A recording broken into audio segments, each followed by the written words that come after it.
AFN Legacy, the world's classic rock station on AFN 360.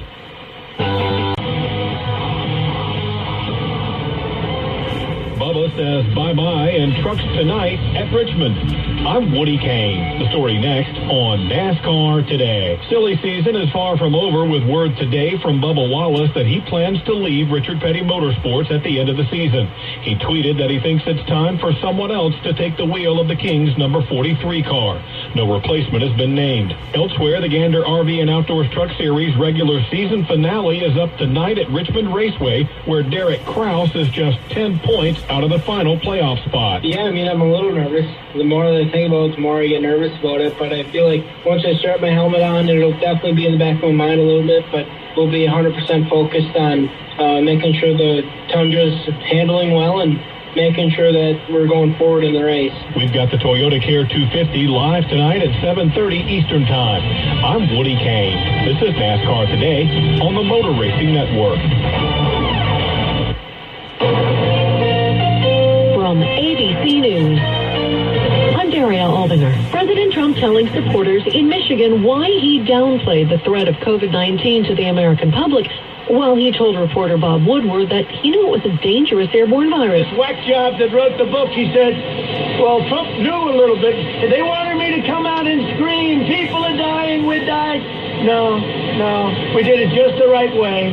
We have to be calm. The comments to Woodward were in a taped interview. Democrat Joe Biden says what the president didn't do to slow the spread of the virus is as telling as what he did. Why in God's name didn't he move quicker on the Defense Production Act to provide PPP, the protective equipment for doctors and first responders? Why didn't he do that?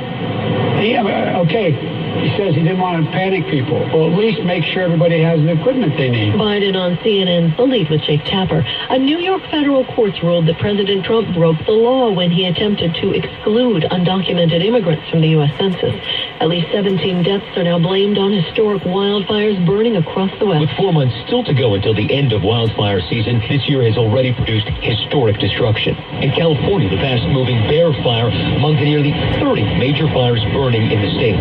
In Washington, fire claiming the life of a 1-year-old boy and badly burning his parents. 600,000 acres burned the past 3 days alone. The town of Malden nearly burned to the ground, the governor pointing to climate change. ABC's Matt Gutman in Phoenix, Oregon. More than 4,400 relatives and victims of the deadliest mass shooting in recent U.S. history could share in an $800 million payout from MGM Resorts International and its insurers. The 4 former Minneapolis police officers charged in the death of George Floyd are due in court tomorrow. The judge is expected to discuss a series of motions in the case. You're listening to ABC News. When a challenge rises up, do we let it stand in our way or go the distance to overcome it? I didn't want to stay at the bottom, but after I was shot 4 times in Afghanistan, I was told I'd never walk again or have feeling below my waist. Yes, I even survived. I felt paralyzed, physically and mentally. There were many times where I took 2 steps forward, only to be knocked back 5. When I struggled to get up my hill, depression and thoughts of suicide threatened to keep me down forever. My wife and healthcare providers were there to catch me and push me forward. I learned that psychological care is key to recovery from both physical and invisible wounds. It's been more than 2 years and my journey is still ongoing, but I know I won't quit. Decide now that I will take the first step. Reaching out is a sign of strength. Visit realwarriors.net or call 800-874-2273. What if being in recovery from a mental or substance use disorder was something we proudly showed the world? You might be surprised. Millions of people are in recovery, sharing hope, help, and support with family, friends, and community. Join the Voices for Recovery. For 24-hour free and confidential information and treatment referral for mental and substance use disorders for you or someone you know, call 1-800-662-HELP. Brought to you by the U.S. Department of Health and Human Services. Welcome, agent. Your mission, America, is to identify this state. A city here lays claim to being the watermelon capital of the world. The pirate Blackbeard made a home on an island in this state. It's now a national wildlife refuge. One of the the country's most popular colas was invented and first sold here in May 1886. Know what state it is? It's Georgia, and the capital is Atlanta. Rockin' Portugal. AFN Legacy.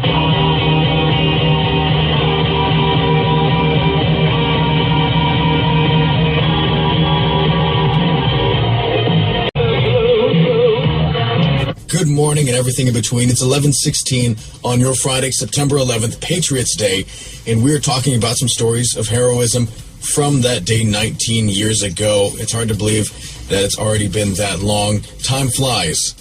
This one, though, going to an Army specialist that was working at the Pentagon during the time that Flight 77 actually hit it.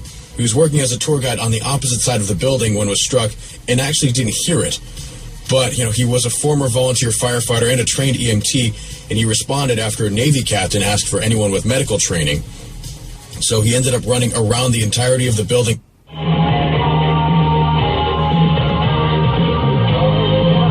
Just right past him to reach a medical triage station and helped give first aid to a lot of people. Afterwards, he joined a 6-man team that went back in to look for survivors, all while the building was still on fire.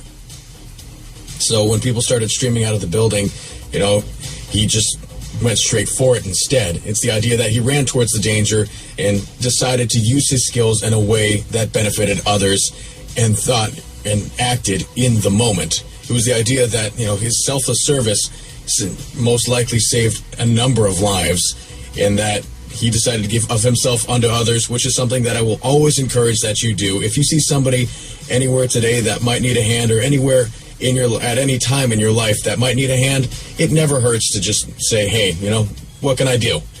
For that matter, too, whatever you're doing, wherever you're going, if you're deciding to help somebody out or a group of people out or anything like that, or you're just going outside to grab a little something, make sure you're maintaining your hygiene standards, especially right now, because we are still in the midst of a global pandemic.